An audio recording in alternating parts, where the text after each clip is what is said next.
Kunci untuk membuka pusat data nasional sementara sudah diberikan Brainkeeper ransomware kepada pemerintah Indonesia secara terbuka pada Rabu kemarin.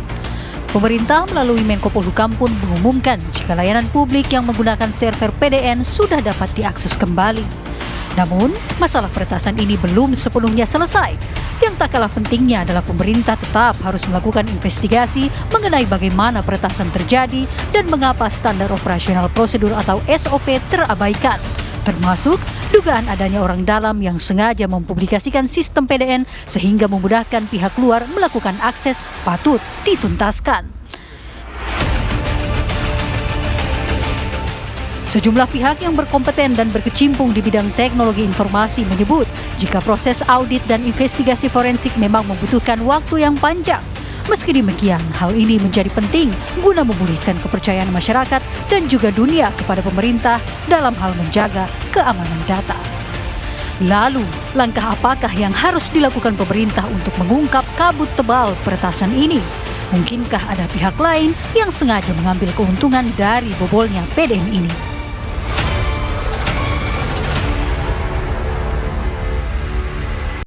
Memang bahwa dialog malam hari ini adalah untuk mendorong pemerintah melakukan treatment yang paling cepat dan tepat untuk memulihkan sistem PDN dan juga membuat peretasan yang sebelumnya sempat terjadi tidak berdampak sistemik untuk keamanan data masyarakat Indonesia.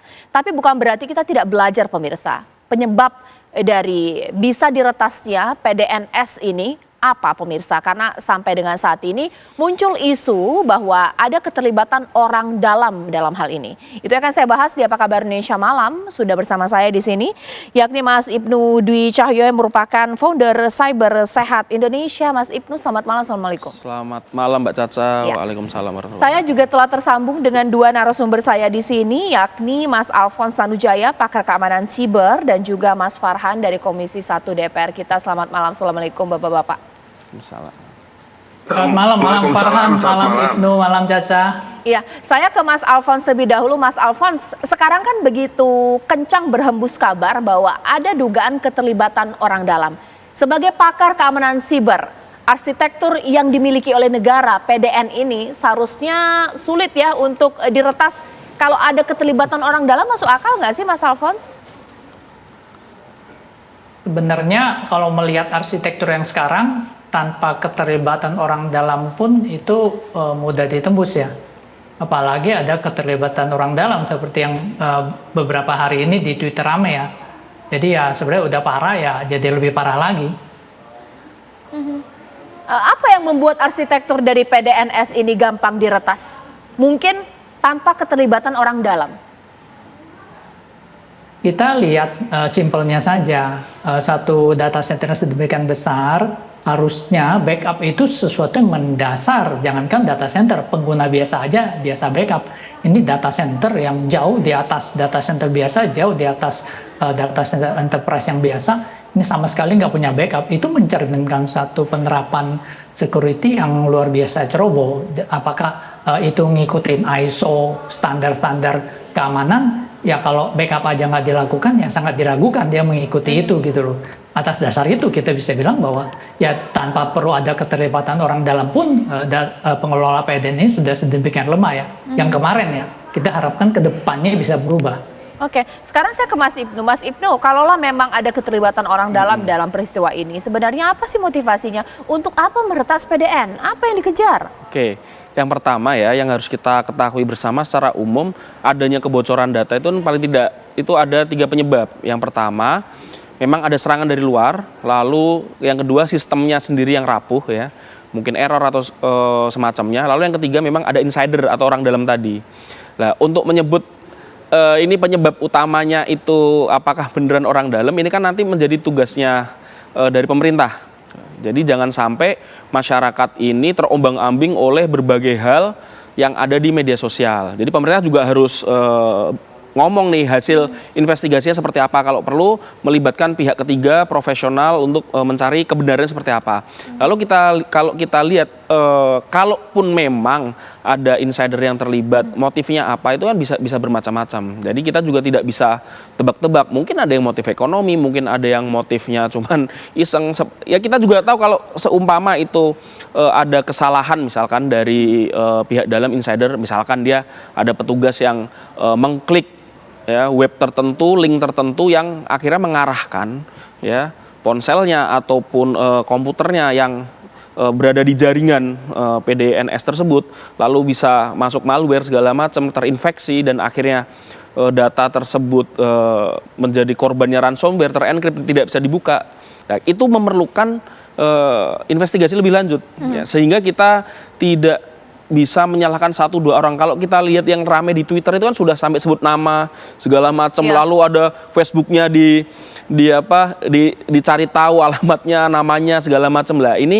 Ini kan kita belum tahu faktanya siapa yang bertanggung jawab terhadap kejadian ini. Jadi sebaiknya juga masyarakat ya ikut menahan diri, dan kepada teman-teman yang punya influence besar di media sosial juga harus menjaga situasi juga, jangan sampai ada pihak yang tidak bersalah menjadi korban karena disalah-salahkan dengan data yang belum valid seperti itu. Oke, nah sekarang saya ke Komisi 1 DPR kita, karena ini kan sudah menjadi huru-hara di masyarakat, banyak yang memperbincangkan, banyak yang menyayangkan, banyak yang khawatir.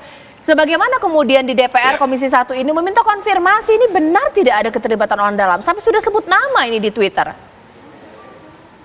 Oh nggak bisa, kita pasti nanya dong ya ke pemerintah juga dalam rapat, dan pemerintah mengatakan sudah dipastikan tidak ada aparat yang terlibat. Nah, kita memang tidak bisa melakukan penyelidikan lebih dalam, karena untuk melakukan hal itu DPR RI harus melewati sebuah proses yang lumayan panjang ya. Ada hak angket, ada interpelasi dan lain-lain. Nah, untuk itulah maka memang diperlukan inisiatif-inisiatif dari masyarakat sipil. Apa yang dilakukan oleh teman-teman masyarakat sipil melalui akun sosial media dan melaporkan adanya dugaan-dugaan tentang keterlibatan orang dalam, ya itu saya kira harus menjadi salah satu kekuatan masyarakat sipil agar memaksa juga pihak berwenang melakukan penyidikan. Namun terlepas dari ada atau tidaknya orang dalam yang terlibat membantu si ransomware ini, bagaimanapun juga dilihat dari sudut pandang Undang-Undang Perlindungan Data Pribadi, telah terjadi pelanggaran kedaulatan data nasional. Nah, pelanggaran kedaulatan data nasional ini bisa terjemahkan sebagai bentuk pelanggaran hukum. Maka yang bertanggung jawab pun bisa diusut. Nah, tapi tentu saja memang dibutuhkan waktu bagi para ahli hukum untuk mempelajarinya. Harus ada konsekuensi hukumnya, karena bagaimanapun juga kan Undang-Undang Perlindungan Data Pribadi ini dibuat waktu itu dengan semangat untuk menghindari kriminalisasi bagi mereka yang melakukan pengumpulan, penyimpanan, pengolahan data pribadi masyarakat.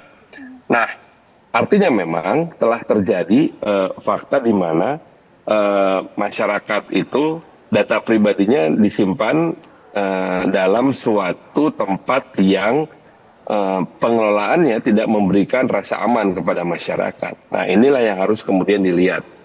Oke lah, tidak ada kriminalisasi ya, maka harus ada yang namanya denda. Pertanyaannya, siapa yang harus dikenai denda? Gitu loh. Iya.